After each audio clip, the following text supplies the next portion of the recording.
Hello, everyone, and thanks for joining us today for WhatsApp, What, Why, and How. My name is Caitlin from the marketing team here at Clarabridge, and today with me I have Dimitri Collins, our Director of Product Management for Clarabridge Engage. Just a few housekeeping items before we get started. Feel free to join the Q&A discussion at any time during today's webinar by submitting your questions using the chat or questions window within GoToWebinar. Follow at Clarabridge on Twitter and discuss today's webinar with fellow attendees using hashtag ClarabridgeChat. And finally, today's webinar is being recorded and will be sent out to all attendees in a follow-up email within 48 hours of the webinar. Now, to introduce our featured speaker, Dimitri Collins is the Director of Product Management here at Clarabridge. He's one of the co-founders of Engager, now Clarabridge Social, and previously held the position of VP of Customer Success, where he built the global customer success team from the ground up. He's recently moved into a new role that speaks to his true passion. As Director of Product Management, he works alongside the Clarabridge Engage R&D team, customer support, and customer success teams. It's his mission to stay in close touch with the customer and listen to their needs, and ultimately plays a key role in enhancing the Clarabridge Engage platform. Dimitri, welcome, and over to you. Okay, Caitlin, thank you. That was a very good introduction. Well, let's get started with everything, because if you would not yet be aware of it, I'm very happy to announce the good news. So a WhatsApp business solution for large enterprises has arrived since August last year, something that Clarabridge Engage has integrated with. So in short, it's now absolutely possible for companies to engage with their consumers through WhatsApp. Without actually having to give all of your different agents their own smartphone with WhatsApp on there. So today's webinar is all about clear communication, as that is also what WhatsApp wants to offer to consumers, individuals like you and me, in connecting them with companies and brands. So don't expect any too fancy slides this time. This webinar is completely focused on offering you as much information as possible in an as brief possible timing. Let's say 30 minutes before you can get back to work. Let's call that a win-win. So the content for today can be seen, well, right here. It's very straightforward, as I just promised. First up, why would a brand go for another channel in serving its customers? What are the advantages? Is this a must-have, maybe rather a nice-to-have? Secondly, what exactly are we discussing here? So what can be done over WhatsApp? And maybe more importantly, what does WhatsApp not allow you to do as a company? The third chapter is a short intro in how you can get started to add this messaging service as a support channel. What do you need to do? Is it paying? How long does it take to actually get started? And then to finalize, we were among the first WhatsApp business solution providers actually offering the service since last August. We already learned a lot. So I'll be happy to answer some questions as time permits. So that's it. This should put you way ahead amongst your peers in knowledge about WhatsApp already. So let's get started. First question, why is WhatsApp a good channel to serve consumers?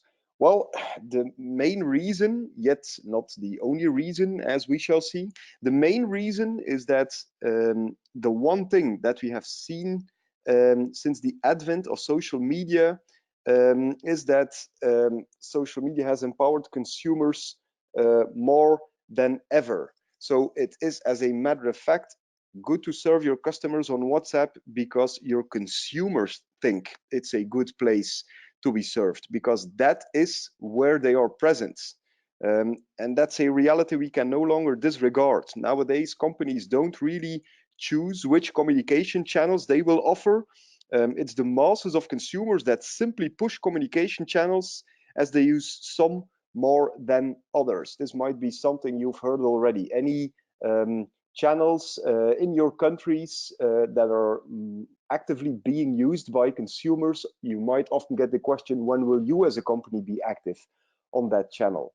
In that respect, we can also think about even newer items. Well, some are a little older, but still in beta. in terms of customer service channels such as Apple Business Chat and Google Business Messaging.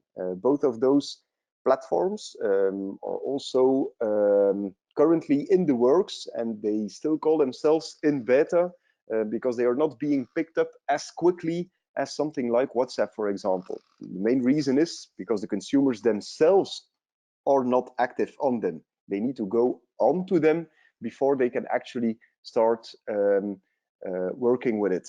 So that is a bit of a difference.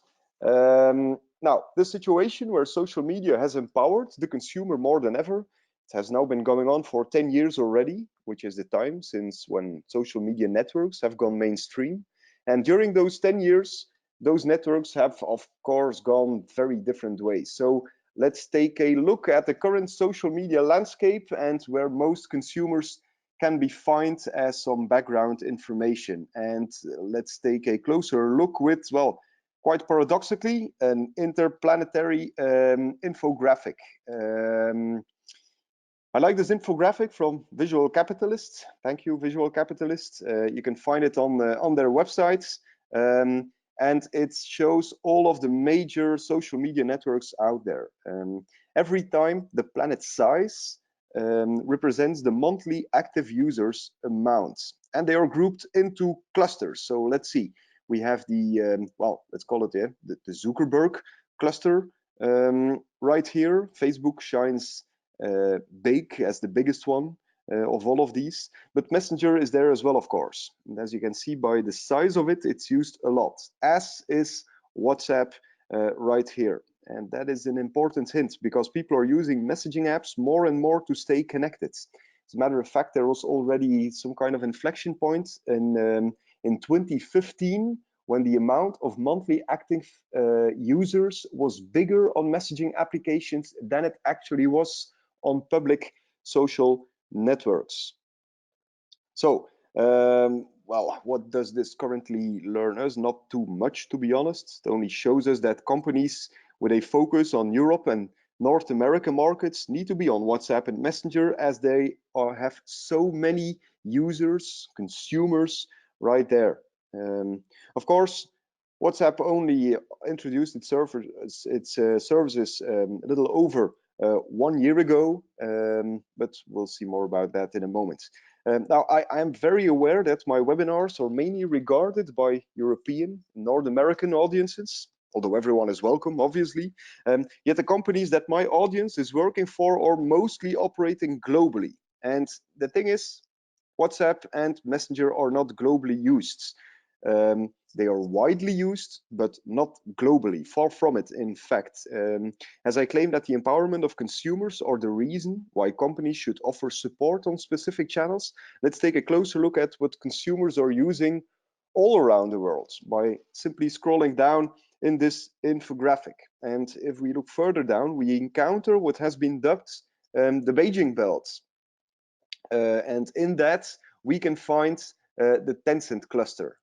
As you can see right here, we have a Q zone, which is the Chinese Facebook counterpart. We also have the messaging service WeChat. And there is a very interesting fact.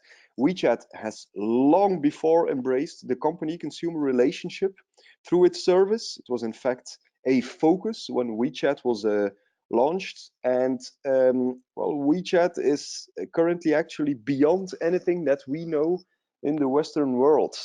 So I had the pleasure to travel through China a full month during the summer holidays, and WeChat must be the most amazing piece of software I've ever seen, and I hope it shines through in what we are going towards in terms of software. Because yeah, WeChat was all about easy messaging, completely unspammed. It has a moments, like a stories feature a la Snapchat or Instagram, but it's also completely integrated with banking features. You pay with it everywhere. On the street, in hotels, in shops, everything. It's also a very consumer-friendly taxi application. You can turn your home or office device controls on or off with it. It's pretty much everything that we are looking at towards in the following releases probably of the messaging applications right here. And just look at the average user of the app. And in this number still of 2018, it said monthly active users over 1 billion. Currently, the amount of daily active users of WeChat is over 1 billion. So that is just staggering. It's very interesting to note here that the messaging service of Tencent completely trumps its social network counterparts, Qzone, in terms of active users. And the focus of WeChat to make it possible for consumers to contact and communicate with businesses was probably a big driver in this solution. If you booked a hotel in China, one of the bigger chains there, you actually get reached out to through WeChat with them. You get all the information through WeChat. You pay at the lobby with WeChat. So everything happens through it. Now, further in this infographic, we find more WhatsApp contenders such as Telegram, Viber, Line. Any single one of these is almost as big as LinkedIn is. Any one of these is in fact the biggest social network in their respective geographical markets. Telegram is larger than vKontakte, for instance, which can be named as like the Russian Facebook. So the sheer size of all messaging apps out here, the fact that the Western ones are technologically lagging behind currently with others in the world suggests this reality. Messaging apps as a whole are quickly becoming the places where consumers and individuals are actively communicating, as opposed to like older social networks such as Facebook. And the business use cases and the immense popularity of messaging apps outside the Western world are a proof of that, if you ask me. So we need to broaden our initial question. It is very clear that WhatsApp is a good channel to serve consumers, simply because all its counterparts have embraced it long before. They have grown tremendously as a result of that. So it's not just why is WhatsApp a good channel to serve consumers? The actual question is, why is messaging a good channel to serve consumers? And having looked at all of these, and now that we know how they all operate, we found multiple advantages of supporting your consumers through it. It's no secret, of course, that with Clarabridge Engage, we don't only support WhatsApp, we actually also support WeChat, Viber, Line, Kakao, and others. That's good to know. Now, what is the advantages of messaging? Well, first and foremost, it's approachable for anyone. And with approachable, what I mean is, imagine you are planning a dinner with your parents and siblings. Then where do you meet to plan it? If not in person, well, probably you do it through messaging, right? Once the dinner is taking place, you promise your sister you have some no longer needed baby clothes, which would be perfect for your sister's newborn. So the next day you contact your sister to arrange how you can get them to her. How do you do that? Well, probably via messaging. Now, what if you ordered clothes online and a mistake was made? You're subconsciously probably already opening some messaging app to let them know. The thing is, it's not happening that much yet in US and Europe. Probably because, well, it's only possible since 1 year through WhatsApp. It has been longer possible via Messenger, but they have not been pushing that use case really, they are starting to do that now. So that is what I define as approachable. It's the natural way for us to quickly and personally communicate with one another, whether it's a friend or a business you order from. Now, furthermore, messaging is really easy. It's so easy that is in fact approachable for pretty much anyone out there. Look at this chart. This shows an age split of users daily active on WhatsApp. And of course, it's no surprise that the younger generations use it more. However, almost 1 in 5 users of the app is older than 45, which is way beyond what other social networks have in that age group. And it's so approachable and easy that messaging and, well, live chat too are on the rise. So this chart, for instance, is showing the amount of customer questions that got answered in public through our own application, the orange line, versus what was answered in private, which is the blue line, over the past 2 years. So you can see that consumers are more and more relying on private conversations with companies as opposed to the initial let's take it public conversations type. This one is for retail. Other market verticals show the same. Some even show a crosshair tendency, as this one for companies operating in hospitality. You can see how private messaging, which was then not yet done through WhatsApp and so on, but only through Twitter DMs and Messenger, is rising quickly, while public is, as a matter of fact, decreasing for this market vertical. Now, as you probably heard, I just also dropped the term live chat, which is something that is very closely related to messaging, but of course it's not exactly the same thing. Well, we all know what live chat is. It's something that we have in Clarabridge Engage as well. It's just this button that you can place in any form, completely white labeled and following your brand colors on your website. And when you click it open, you can actually start chatting in real time with an agent. And once you're done, you simply close the window again and the conversation is over. So what we know is that live chat is on the rise too, as per this Forrester quote.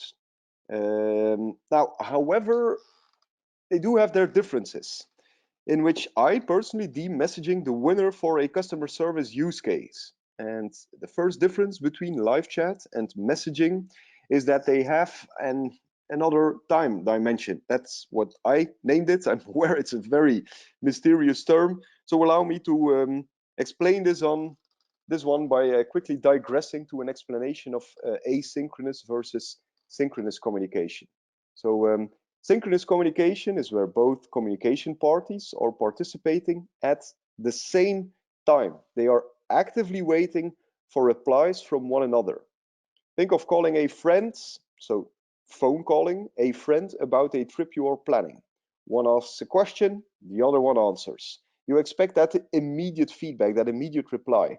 If you do not agree with me, next time just try to answer the question of the counterparty on the phone. So are you looking forward to it all? And simply remain dead silent. You will break the synchronicity, resulting in a very awkward next few seconds.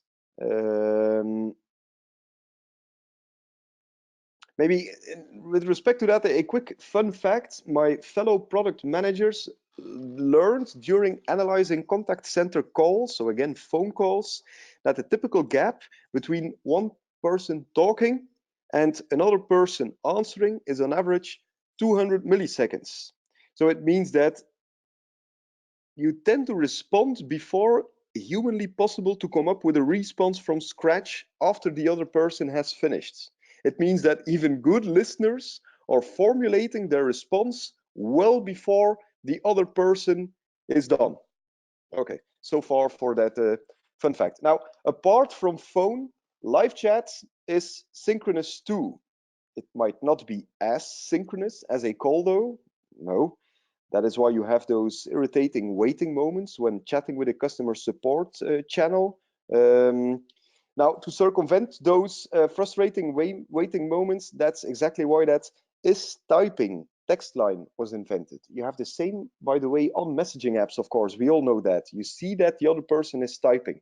It was simply invented because, well, on a phone call, you can immediately hear the other person. But of course, in chat and messaging, you still need to type it out before you can send it. And probably that is typing invention should have received the Nobel Prize, as it has avoided tons of frustrations among humankind, simply because of the synchronicity of the communication channel.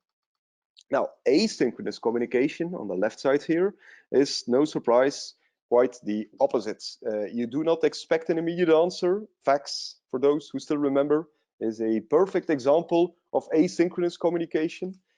Sending an email to, albeit a bit more modern, That is if email is used correctly, though. I've seen companies out there in which employees expect immediate answers to email. That is not what it is for. Now, so asynchronous communication is typically used in non-urgent situations where maybe a ton of information needs to be sent through at once. And most of the time, it's used in situations where the sender knows that an immediate answer is not to be expected, as the replier needs to do research on that ton of information to come up with the answer. Emailing your accountant, for instance, that will need her or him to look into the books and do some targeted calculations. You do not expect that reply immediately. It's very interesting to think how other communication channels sit in this distinction, because it's of course seldomly a black and white thing going on, especially for newer forms of communication. Think of companies introducing company chat tools like, well, Yammer or Slack. Where does it reside? There is often a lot of this discussion around that in companies themselves. Now, where does messaging reside in this? Well, and this is going to be fun. It's both at the same time. And during a single conversation, it can shift from asynchronous to synchronous over the course of a day. What I mean with a conversation is, of course, two communication parties talking about one single subject. Now, think of the last time that you used WhatsApp. It probably went something like this. As you can see, I had a conversation here with a company named Clarabridge, and I reached out to them at some point because they were not answering my question, and they immediately responded to me at that point. Now, the issue was I was working. It was 3:40 p.m. So I didn't get back to them. Now, in the evening, I remembered that I reached out to them, and so I reached back to them with more information on my exact question.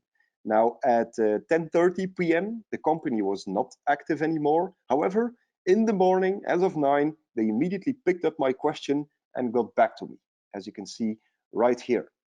That point, I was working again, and I only got back to them during my lunch break. So this is all asynchronous communication. Of course, at that point, the Clarabridge folks were active during my lunch break. They ordered, and we started solving it during a synchronous communication again.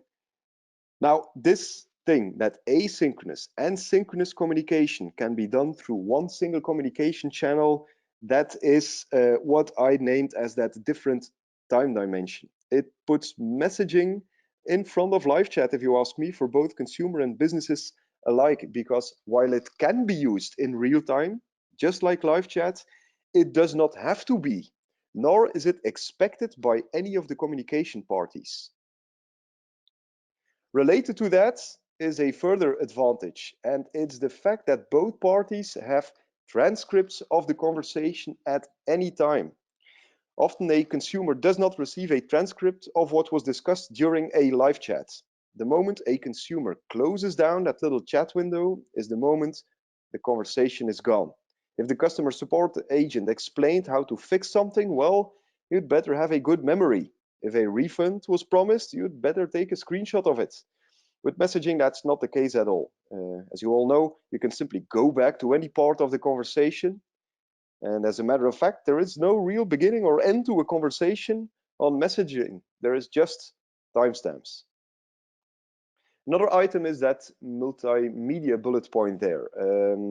It's of course an advantage shared with state-of-the-art live chat programs. It makes it possible to exchange photo or even video files, and that is a huge step forward for customer support. Okay, can you send me a picture of the damage to your car? Can you quickly send me a screenshot of your current software settings? It's much easier than any party having to write it all out. We can only think of what the future will bring, but based on what other messaging apps have already done in other parts of the world, such as integrated payments and other features, still a lot can be done. To summarize, WhatsApp and messaging are very good channels for customer service because one, it's where your consumers are. So that's kind of important. The second thing, they have that different time dimension. You can send messages anytime, anywhere as a consumer or as a company without the stress of having to respond immediately, although you can use it in real time. It comes with free transcripts and it comes with all the advantages of multimedia. Okay, then, part for the second chapter of this webinar, what can we actually do with WhatsApp? What is possible for companies through WhatsApp? Well, it's definitely not spamming consumers. I think that's the clearest I can explain it. Now, of course, I know there are rumors about WhatsApp advertising. The thing is, those are being tested currently in India and Brazil, if I'm not mistaken. Those that advertising goes through the status updates in WhatsApp.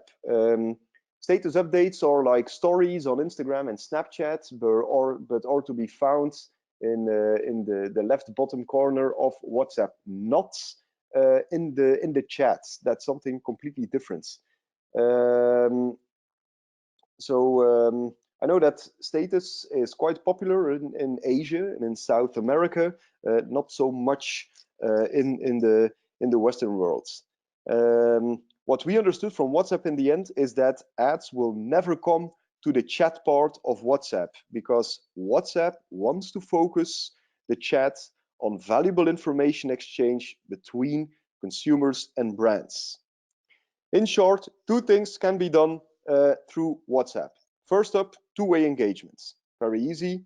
A consumer asks a question and the company can answer it. Simple as that, simple as any channel. You've been doing this, maybe for live chats, probably for email, probably for social media already.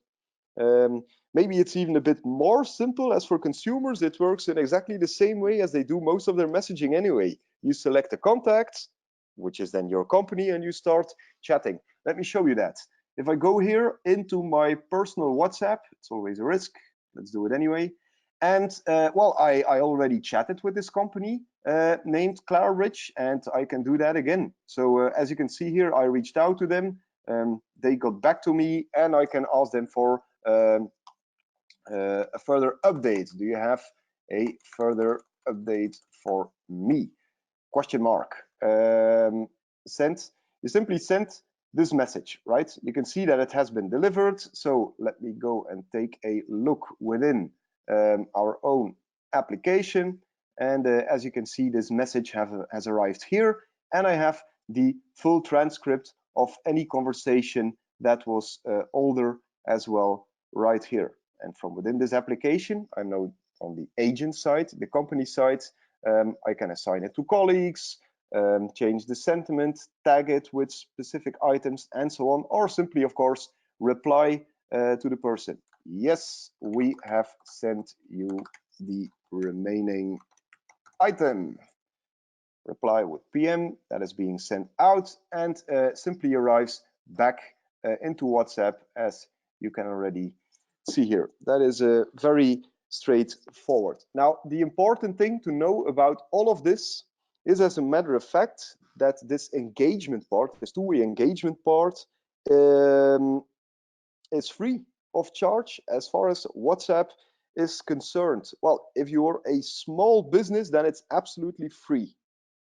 You can download an app on a smartphone next to your regular WhatsApp that acts as such. If you are a big company, you can use an application such as Clarabridge Engage to make this happen, where you can have hundreds of agents working together to munch through all of the incoming WhatsApp volume. And the only thing you pay then is for the specific data stream for WhatsApp. And that's it. There is no cost involved to WhatsApp itself. The cost itself for the data stream in Clarabridge Engage is pretty low, by the way, just so you'd know. Now, what is important about this two-way engagement is that while it is free of charge, as a company, you need to answer within 24 hours to anyone who reaches out to you. If you want to reach back out to someone who asked you a question over 24 hours ago, then it becomes paying. That it will cost you per message. And that is kind of important, of course. The thing that WhatsApp wants to avoid here is that if you have, for instance, let's say 100,000 customers that ever reached out to you on WhatsApp, that you would then simply send the same message automatically back to all of those 100,000 people. You simply cannot do it unless you pay for that, as we will see. Because secondly, the one-way templated messages is the second option that can be done. And this is not free of charge. This is actually paying. So you need to pay a cost per message to WhatsApp. These templated messages, the name is very descriptive, but it deserves some explanation. It's messages sent to a consumer that one has explicitly opted in for such messages. And with explicitly, I really mean they need to check a consent box, or in writing need to have told you as a company that they are consenting with you sending them messages over WhatsApp. And the templates of these messages you want to send need to be pre-approved by WhatsApp themselves. If it's not approved, you will not be able to send it.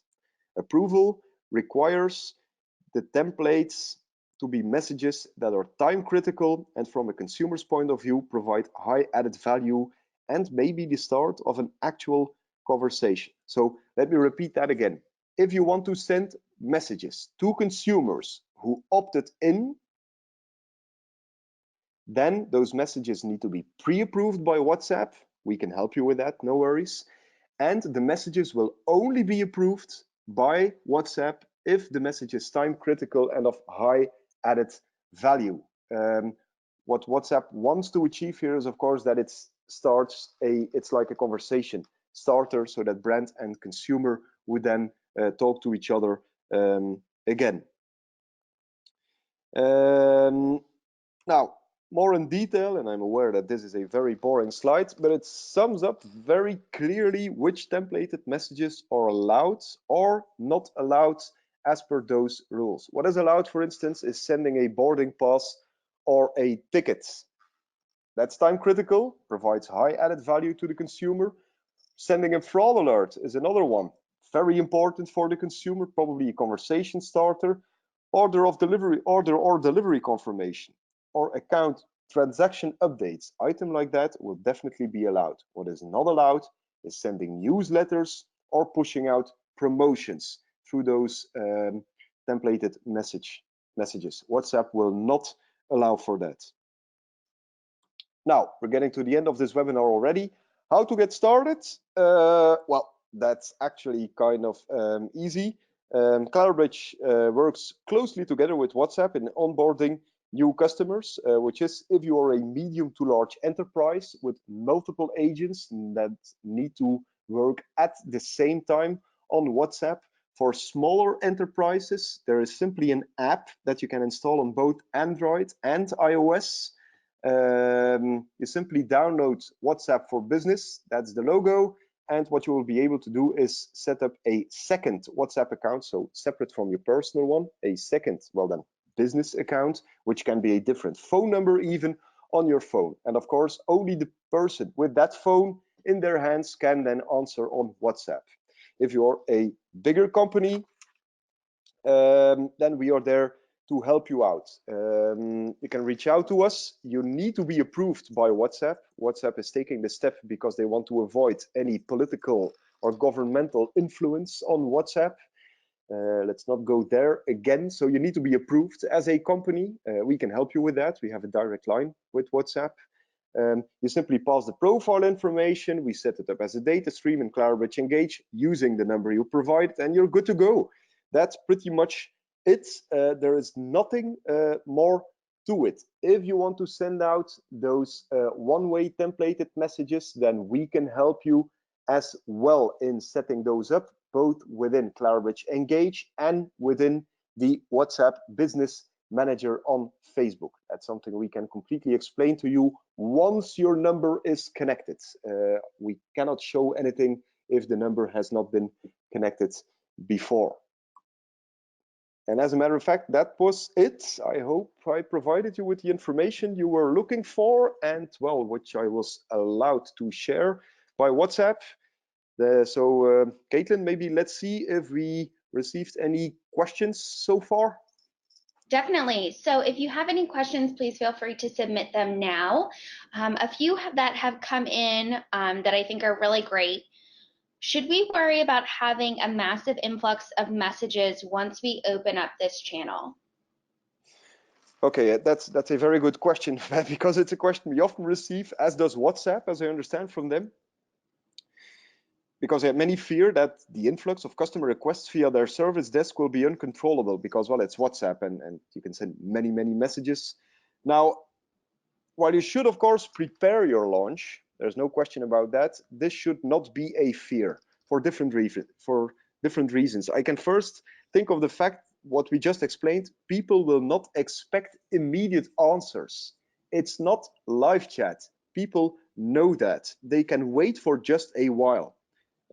Otherwise, you can, of course, have Clarabridge Engage prioritize certain incoming messages, of course, based on vocabulary or natural language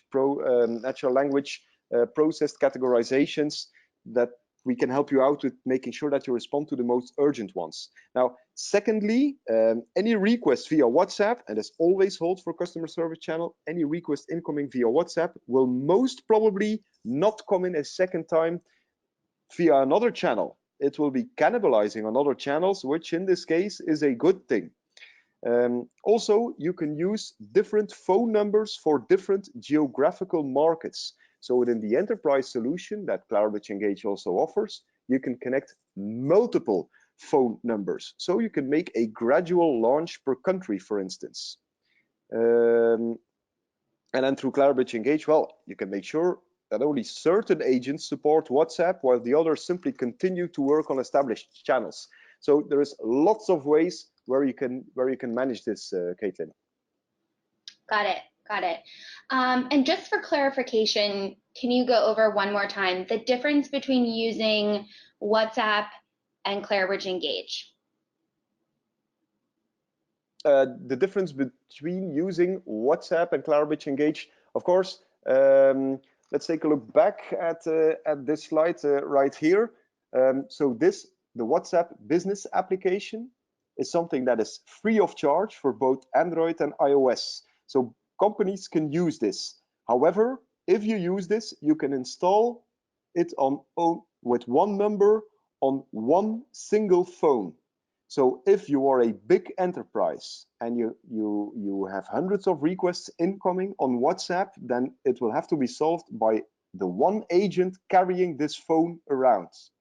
If you're, of course, using Clarabridge Engage, as can be seen here, multiple agents, we have companies using hundreds of agents at the same time, can work through everything. And agents can work on the same time on WhatsApp, as on Facebook, as on any incoming messengers, on Twitter or SMS, and so on. And it is completely integrated with our smart routing system, smart assigning system, translation capabilities, and so on. But of course, I think the main reason, the main difference is if you're a bigger enterprise and you have multiple agents that need to work on your customer service channel, then this is pretty much the only way to go, because otherwise you will have to have a very good system of having one agent using the phone that carries WhatsApp business at all times. Again, of course, if you're just, for instance, a restaurant on yourself, then this is probably the best way forward. Great, thank you for clarifying. This is a good one, I think, for people over in EMEA. If a customer reaches out to us for support, does that count as an opt-in for other notifications? Yeah, no, that would be a very clear no.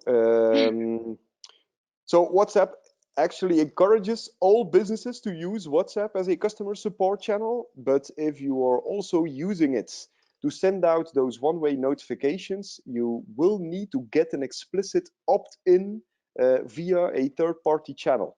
Now, let me give you some examples of how you can get that consents from a consumer. For instance, if you're an online retailer, you have a web shop, what you can do is during the checkout, you could state, do you wish to receive updates through WhatsApp from us? And then you simply add a check mark and a place where they can add their phone number. And at that point, you have the opt-in.